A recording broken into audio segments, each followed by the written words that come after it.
พี่น้องผู้ปันเนียนปันแห้งในข้องอินเลิฟไตชาแนลอันเมื่อในเฮาขาดเดียวความสั่งให้ยื้อตายก้นอันออกมาคัดสารว่าแหมมันแหละยื้อมันพอมันอ่ำตายในเป็น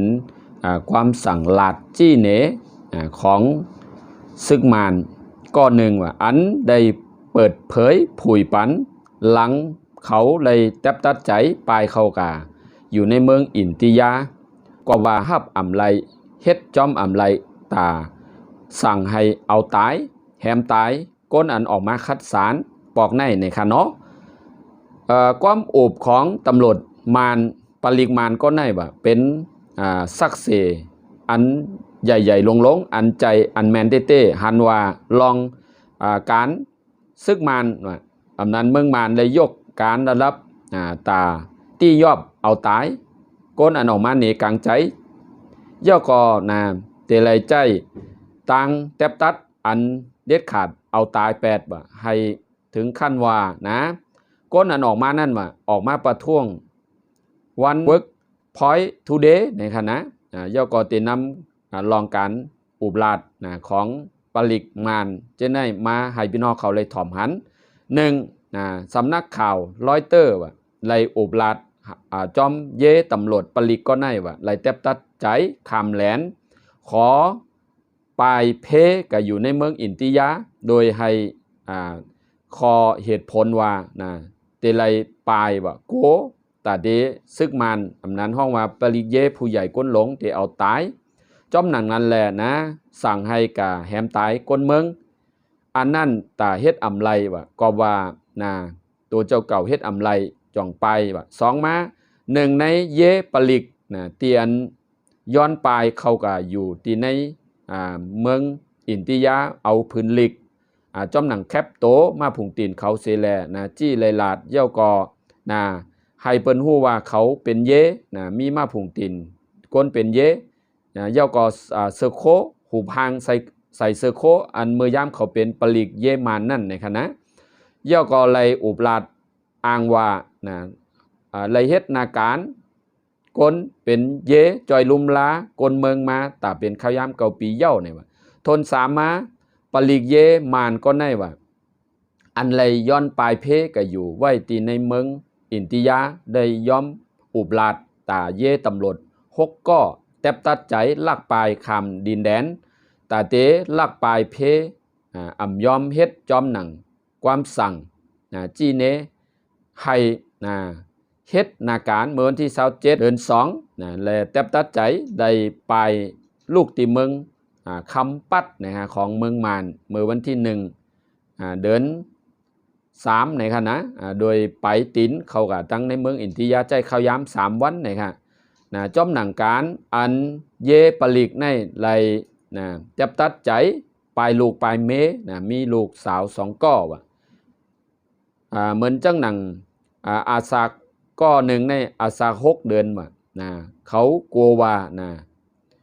เขาว่นว่าเขาก็ใจถึงลูกเมเขาอันไว้อยู่ตั้งเมืองมานก้อยว่าป้ออ่ำปลายเตปอกะก็โกเลยเงี้ยตามตายทนสีมาปลิกเยก็ได้อันไรปลายเพอุบลาดว่าจอมหนังเขาได้ถูกฮับเอาความสั่งเอากองกลางตาเดกาปืดยื้อแหมตายก้นเมืองออกมาคัดเหนคัดสารกลางใจนั่นว่าให้เอาตายยื้อตาย8บ่ป้ออ่ำตาย8อ่ำเสียโตตายในก็เป็นตามตาเฮ็ดให้คนเมืองปล่อยตายว่าในเป็นอามูอาเยใหญ่ตาให้เฮ็ดตายในคณะเย่าก่อนายปลิกเยมานอุบลาดว่า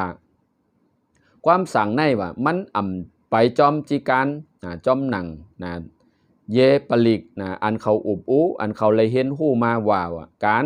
เตไลกาเฮกังตัวหันก้นอันออกมาคัดสารเตไลอ่ำใจหมากกองอันเป็นเต้ว่าเตไลใจหมากกองยางแหล่ให้ยื้อต่ำหรือเสโหเข่าอย่าไปเหมือนจังหนังฮือเซต้าในเกาหลีสำนักข่าวรอยเตอร์ลาดว่าอ่ำแทบตัดอ่ำหู้ไลว่าล็อกไล่อันเขาเฮ็ดอยู่ย่ำเมื่อเลี้ยวเป็นหลักฐานศักดิ์สิทธิ์ จอมปริมาณอันใดออกมาในกลางใจใจห้าอ่ำใจนะเมื่อในก็ว่าเขาเฮ็ดอ่ำไรเขาแฮมไรเขาจ่องปลายเขาก็อยู่เมืองอินติยะปลายเพในคณะทนหามาเยปลิกในว่านะอันปลายเพก็อยู่ย้อมอุบลาดหมอกลาดปันข่าวลอยเตอร์ว่าผู้ก็ว่าก้นอันเป็นผู้ใหญ่ก้นหลงอันมีอำนาจมีอาณาจี้สั่งให้เขายิงก้นออกมาชุมนุมให้ปอตาย8ว่าก็ในเขาหัดลาดว่าเป็นไผจือสังในคณะก็อันเป็นเยผู้ใหญ่ก้นหลงก็ในเนี่ยนะกอบนั้นแหละเขาจ่องได้ย้อนปลายเพเขาก็อยู่ไว้ตีในเมืองอินติยะอันตีกล่าวมาว่าหนังนั้นก้อยหนาว่าความสั่งนะการให้เฮ็ดให้เอาตายผู้ชุมนุมอำนาจผู้คัดสารออกมาแป้สันต้านะเมื่อเร็วก็ห้าวแห้งๆถึงตาป้อเลยเอาตาย8ตัวใจก็ว่าอันเป็นมาจังนั้นอ่ำใจว่าตีลูกมาตีเยปลีกเยหังเขาสั่งมาว่าเตเลยเป็นมาตีตับมาต่อมานอำนั้นเฮาว่ามินออนไลน์นะที่เป็นก็สั่งให้เฮ็ดจอมหนังโลยนะการตับมาต่อมานเป็นฝ่ายออกมาเต็กเต็งกลเมืองเย่าก็เต็กเต็งให้ปลีกเยนะให้ออกกว่านะเฮ็ดเมิกเฮ็ดให้ต่อกลเมืองเอาตายกลเมืองปลีกเยเสกลีก็หนึ่งเลยอุบลาดว่าในหงเยอันเขาอยู่ไว้นั่นว่ามีกลผายตั้งลงตั้งน้ำอ่ำหันจอมลองนะต่างเฮ็ดต่างสั่งตั้มมาต่อเสกลีผู้ใหญ่ก้นลงอันสั่งมาเฮ็ดกอลีไรคัดสารอุบอู้กันไว้อ่ำหันจอมลอยมีถึงนำ90%ในปากเปอร์เซ็นต์นั่นในค่ะเนาะพี่น้องค่ะ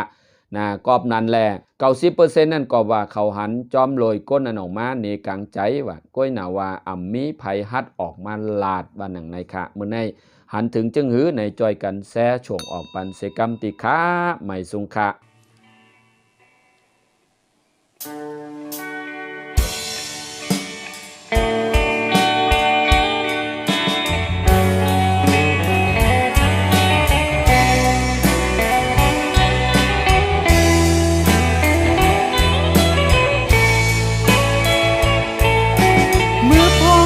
คงเลยน้องเลือดกำแลง